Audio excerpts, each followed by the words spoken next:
Solar energy और finance, ये सवाल तो सबके मन में आता है। चलिए इसी को समझते हैं। जब सरकार सोलर पर 1,08,000 रुपए तक दे रही है तो फिर ये महंगा कैसे हुआ? ये जो मदद है ना, ये मिलती है पीएम सूर्य घर मुफ्त बिजली योजना के तहत। मतलब सीधा है, सोलर लगवाने का पूरा खर्च अकेले उठाने की जरूरत नहीं है। लेकिन फिर भी सबसे बड़ा डर यही होता है, इतना पैसा एक साथ कहां से लाएं? और बस यही एक सोच है जहां आकर ज्यादातर लोग रुक जाते हैं। पर असलियत कुछ और है। अब सोलर को फाइनेंस पर भी लगवाया जा सकता है, बिल्कुल वैसे ही जैसे घर या गाड़ी के लिए ईएमआई होती है, सोलर के लिए भी होती है। लेकिन अब आता है सबसे मजेदार हिस्सा।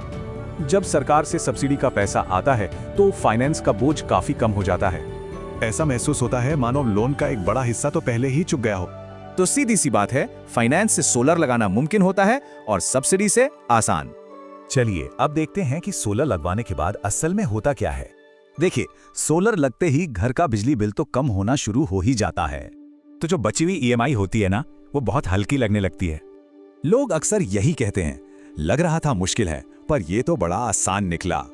यहाँ एक बहुत बड़ा फर्क समझना जरूरी है। बिजली के बिल पर कोई सब्सिडी नहीं है, लेकिन सोलर लगवाने पर सरकार और बैंक दोनों का साथ मिलता है।